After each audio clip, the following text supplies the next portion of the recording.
I've always been fascinated by the hidden truths buried in ancient myths and legends.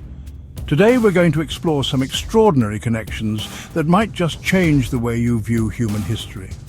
We'll delve into the ancient Sumerian civilization, uncover the true identity of the serpent in the Garden of Eden, and reveal the shocking truth about our origins. Enki, one of the most intriguing figures in Sumerian mythology, was known as the god of wisdom, creation, and water. What's fascinating is how his role mirrors that of the serpent in the biblical Garden of Eden. Both are associated with knowledge and, in a sense, the fall of humanity from a state of innocence. But there's more to this story than meets the eye. Enki wasn't just a mythological figure. Ancient texts describe him as a flesh and blood being, part of a group called the Anunnaki.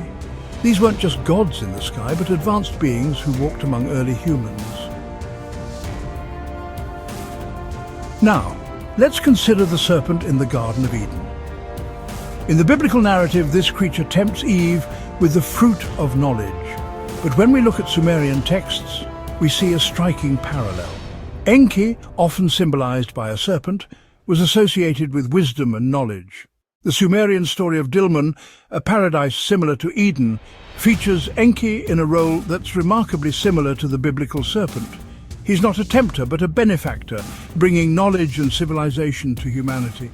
It's quite remarkable how these ancient stories seem to tell the same tale from different perspectives.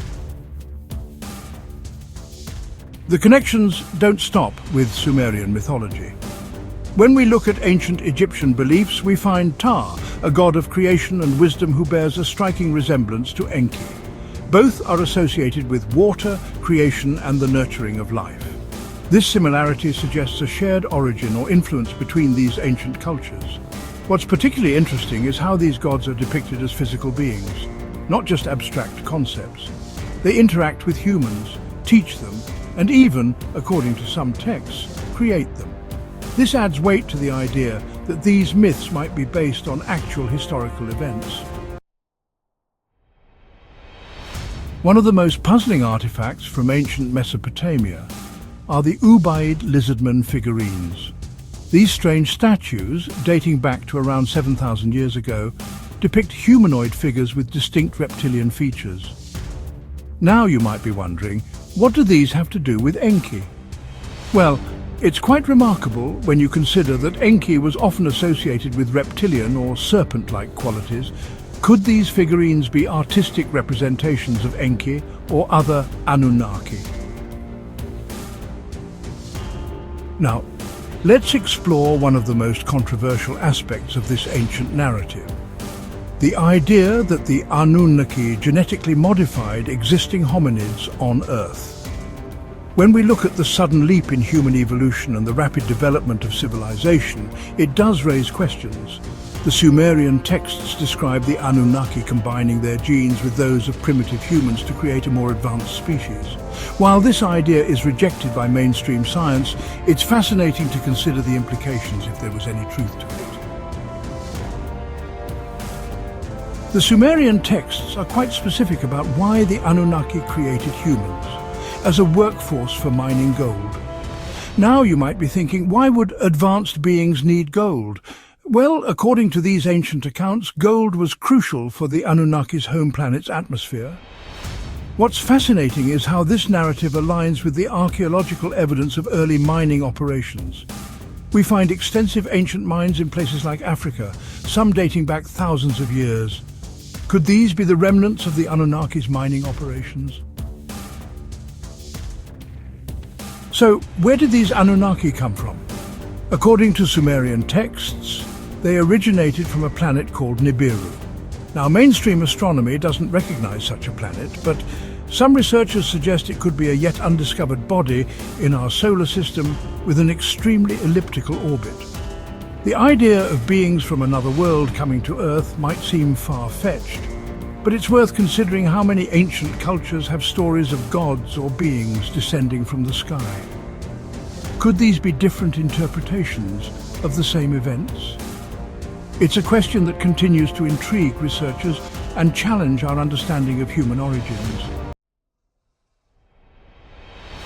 Now let's consider why the Anunnaki might have come to Earth in the first place.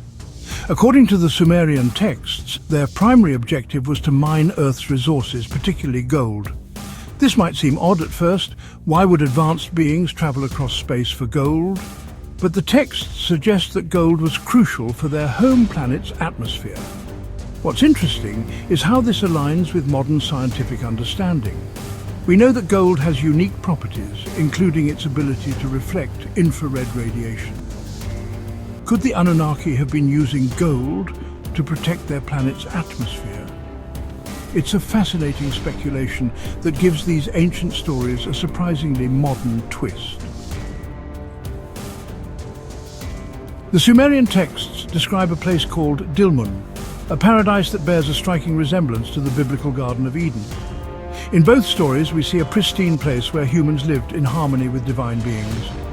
But there's more to this connection than just a similar setting. In the Sumerian version, Enki plays a crucial role in bringing knowledge and civilization to humanity. This mirrors the role of the serpent in Eden, but with a significant difference. In the Sumerian tale, this transfer of knowledge is seen as a positive event. It's quite remarkable how these parallel stories seem to tell the same events from different perspectives. The Epic of Gilgamesh, one of the oldest written stories in human history, provides another fascinating connection to our tale. In this epic, we find a story of a serpent stealing the flower of immortality from the hero Gilgamesh. Now, doesn't this remind you of the serpent in Eden and the Tree of Knowledge? What's particularly interesting is how this epic describes interactions between humans and godlike beings. Gilgamesh himself is described as part divine, part human. Could this be a reference to the genetic mixing of Anunnaki and humans? It's another piece of the puzzle that suggests these ancient myths might be more than just stories. One of the most dramatic events in these ancient narratives is the Great Flood. According to Sumerian texts, this wasn't just a natural disaster, but a deliberate act by Enlil, another powerful Anunnaki. The texts describe Enlil's desire to wipe out mankind, viewing humans as a nuisance. This story bears a striking resemblance to the biblical flood narrative, doesn't it? But in the Sumerian version, we get a behind-the-scenes look at the gods' decision-making process. It's fascinating to consider how these ancient stories might be different perspectives on the same historical events.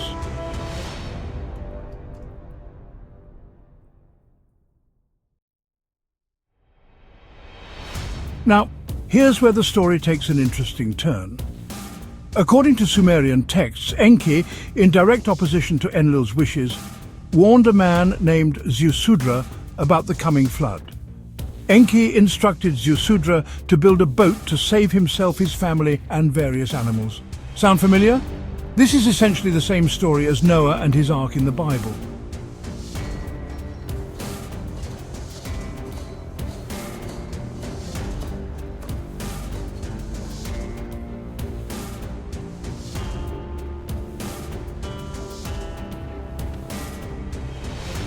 The conflict between Enlil and Enki over the fate of humanity is a central theme in these ancient narratives.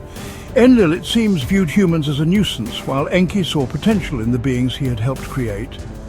This dynamic adds a whole new dimension to our understanding of these gods. It's fascinating to consider how this conflict might have shaped human history.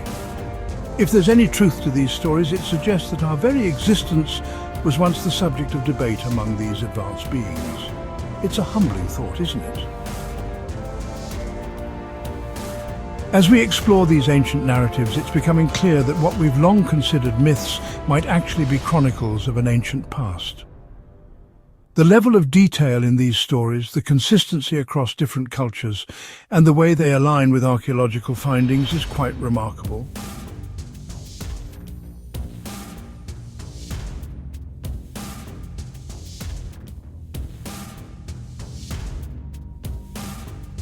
Understanding where we come from is crucial to comprehending where we're going as a species.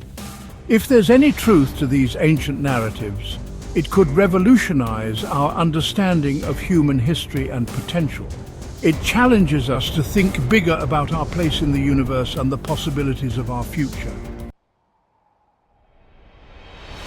The serpent, often associated with Enki, is a powerful symbol of wisdom in many ancient cultures. It's fascinating how this symbol appears not just in Sumerian and biblical stories, but across the world. In many of these tales, the serpent is not an evil tempter, but a bringer of knowledge and enlightenment.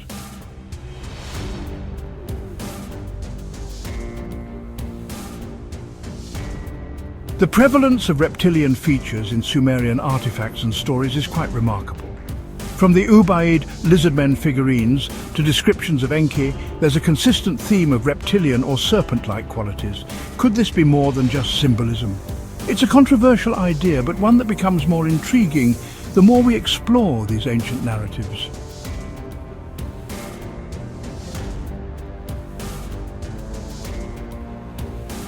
One of the most provocative ideas emerging from this exploration is the notion that the greatest lie ever told was the devil convincing humans that he is God.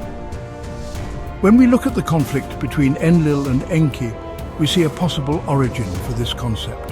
Enlil, who wanted to destroy humanity, became associated with the supreme god in later traditions, while Enki, humanity's protector, was demonized as a serpent or devil figure.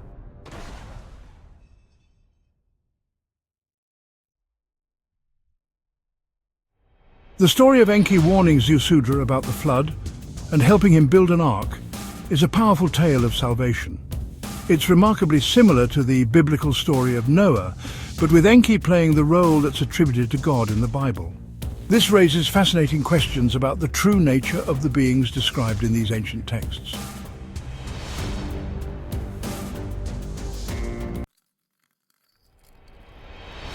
As we've seen, these ancient narratives, long considered myths, might hold keys to understanding our true history. They challenge us to think bigger about our origins and our potential. While many of these ideas remain controversial, they invite us to keep exploring, questioning, and seeking the truth about our past. Because understanding where we come from is crucial to shaping where we're going.